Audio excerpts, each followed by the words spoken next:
Hello, my name is Julio Sánchez Velo. I'm very happy to welcome here today Kristi Soomer. How are you today? I'm good, how are you? Good, thank you. Today we are here to talk about sustainable fashion with Kristi Soomer. She's the founder and CEO of Encircled. And first thing I would like to ask you, Kristi, how did you come up with this name? What's behind it? And what does it make any reference to anything? Yeah, so I came up with the name originally from our first product, which is called the Chrysalis Cardi, which is essentially a big infinity scarf. So picture a loop of fabric that you can transform into 8 different items. So around that idea, I really had this idea of making fashion full circle. So how can I make fashion both ethically, sustainably, and versatile, so it adds value not only to our customers, but also to the planet and the people who live on this planet as well. Right, so you were talking about sustainable fashion in the sense that you want to start at the beginning and go for circle. Mm-hmm. Right, and can you give us a little bit of your background? Did you grow up in Toronto, and how do you get into fashion?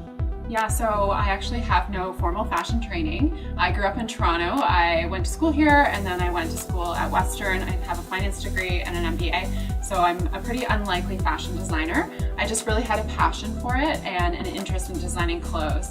I ended up in management consulting where I flew quite often and I traveled with a very, very small suitcase. So that got me very interested in the idea of traveling light and doing more with less with your wardrobe, and the idea of how versatility can really transform you and give you more value out of what you actually own and enable you not to own as much and do more with less. So that's how you started in the fashion business? Yes, yeah, absolutely. It was just that one product idea, the Chrysalis Cardi that I mentioned, that's an 8-in-1 piece, and I was packing for a yoga retreat actually for Costa Rica, and my suitcase broke and I had to stuff everything to a really, really small bag, and I started like pulling out all this stuff wondering why I didn't have more pieces that you could wear multiple different ways. And I had this one piece which was like a scarf, and I thought you could wear it multiple ways, but when you actually started using it, it just looked like a potato sack. So I thought to myself, like, how could I do this better? Like, could I make it stay without needing to pin it or tie it? So I just started experimenting, and that literally became our first design. So it has a series of strategically placed snaps on it where you can connect them to form different looks. So you can wear it as a cape, a one-shoulder gown, a tunic, a cardigan, a scarf. It has a lot of versatility. So that became my first product idea, and essentially that's how I launched the business. Right, so you had to quit your job in order for you to go into fashion, or were you doing them both at the same time? How was it challenging for you to do that? Yes, so I was doing them both for the same time for almost 2 years. It was very challenging, absolutely, because specifically the career that I was in, I was traveling almost every single week on a plane, so I was never home. I was also working really, really long hours, so that was a challenge for me to balance both. But at the time, I'm not very risky person, so I like to take things slowly, and I wanted to make sure there was an actual market for the product and that it would do really well. So I started just building it brick by brick, and I launched with that one product in 2 colors and started a website and just started marketing it to see how it went.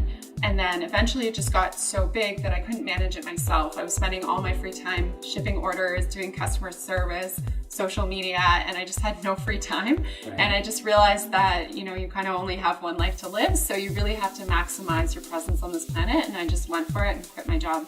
And that was about 4 years ago. And how's the venue? How is everything? How's it going now? Yeah. Well, we're still here, so that's a good sign. It's 6 years of Encircled, 4 years been in it full time. We have a team here of, I think we have 10 people in the office, and then we have 2 people virtually. So we're growing every year. We were just on the Startup 50 list this previous year for the top 50 fastest growing companies in Canada in the startup space. Thank you. So it's going really well. Like any venture, it has its ups and its downs. But I think, we're definitely going in the right direction, and I think the environment is very conducive for a brand like us because people are becoming very interested in the idea of sustainable and ethical fashion, and consumers are starting to ask for more of those options, and we're right here and ready to provide it. Right, so you pride yourself in the fact that you're running a sustainable, ethical, eco-friendly fashion business. What are the main aspects that make you that way? Yes, so mainly I would talk about a couple things there. So primarily our materials, so we use a lot of sustainable materials. So our fabrics are really, really soft if you touch them. We use tencel, a lot of modal, a lot of bamboo, a lot of organic cotton. We want to get into more and more of those natural fibers, but everything's naturally derived and regenerative, so it can be grown on non-agricultural land, It has low water usage, low chemical usage in the dyes, and certified safe and free from harmful chemicals. So that's really important for sustainability. Also, we make everything locally, so our carbon footprint is really low. So everything's made within a 25-kilometer radius of our offices in Toronto, which is very unusual. Like I think there's only like 2% of clothing worn in Canada is made here. So we're actually making clothing here, which is really sustainable. As well, just in everything we do in our office, from being totally bullfrog green power to the products we use for cleaning our office, everything has to be sustainable, eco-friendly, recyclable, natural. It's really important to us to live that value throughout our business, through and through. And all those things kind of come together to form the certification that we got last year, which is we're B Corp certified. So we're actually certified by a third party to be officially like sustainable and using business as a force for good. And that's something we're really proud of. So did you start being this way from the get-go when you started your business at the very beginning, or is it something that kind of grew on you and you just wanted to go that way?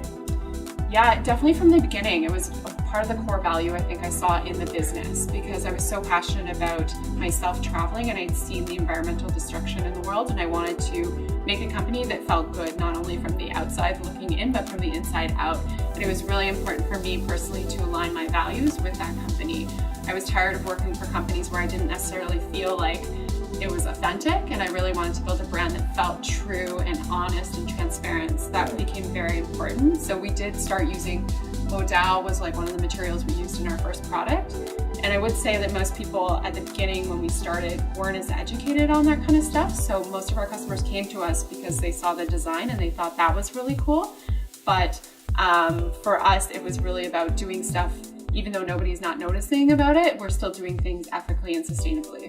Right, so when they come in, you find you have to educate the customer on materials and stuff. And people that come in here, they do know about sustainable fashion and what's used and what's behind it. Definitely a lot of education still. So I would say in the realm of labor, so people definitely are more educated about labor in the apparel industry, like sweatshops. People are familiar that those do exist, although I would say... But they're always in the news, in a way, there's always some scandal about it. Exactly, although I think some people have the perception that that's over, that it's been solved, but there's still very huge pockets of the world where that's the primary business of sweatshop and forced and exploited labor, unfortunately. But I do find from the material side, that's much more education is required there, because people don't even understand. They think 100% cotton is the most environmentally friendly option, which is not necessarily the case, right? It's very high water usage, and a lot of pesticides go into it, and a lot of agricultural land, and there's also a lot of exploitive labor in that as well. So I think it's a process of education. We always kind of take the standpoint of progress over perfection, because to me, sustainable fabrics is like a continuum. There's no perfect material, but there are better choices. So who makes your clothes and where are they made? They're all made in Toronto. So they're all made in Toronto within about 25 kilometers of our office. Right now, I think we have about 6 contractors we work with. Almost 90% of them are female owned and run. And a few of them have been in the industry for almost 30, 40 years. So some of them have weathered the storm of the recession that happened in that industry, and some of them are kind of taking over other people's businesses and growing them from the ground up. There's definitely a big revival, I think, towards made in Canada apparel. So we're seeing a lot more demand for contractors. So our contractors are actually becoming busier and busier, which is nice to see. And who's your customer, like the demographics that you're targeting? So our customer is a female typically. We have women's wear, typically in our 30s, I would say, mid to late 30s, a professional, somebody who's definitely very interested in world issues, loves to travel for sure.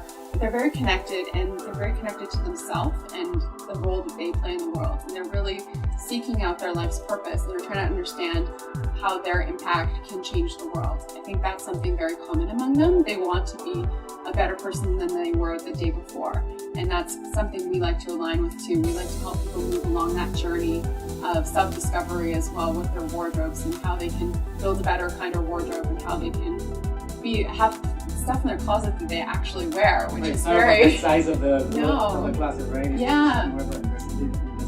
Yeah, and how much you're actually wearing your clothes. We all have so much stuff in our closet that we don't wear, which is just crazy. Because because it's not only a lot of money that's being put into the closet that we're not using, it's a lot of resources that have gone into making those clothing, and they're taking up a lot of space physically, but also mentally. Like a lot of people go open their closet in the morning and they can't find anything to wear, yet they have hundreds of pieces of clothing. And it's almost because we have too much choice, I think. Right. And in the end, it ends up being thrown away and put in landfills. And yes. It's a huge impact on the environment. Yes, and that's exactly what we're against. We try to be as timeless, seasonless as possible. We want our pieces to stand the test of time and live past trends. We want them to be real staples in people's closets, essentials that they can reach for and feel really confident about, that they'll fit really well, that they'll wash and wear beautifully, and that they can have them for years to come. All right. Well, thank you so very much, Kristi. On behalf of ourselves and everyone who cares about the environment, we thank you for your contributions and trying to make the right thing. And I wish you a lot of luck and all the success. Okay, thank you so very much. Yeah, thank you. It's nice to meet you. Thank you.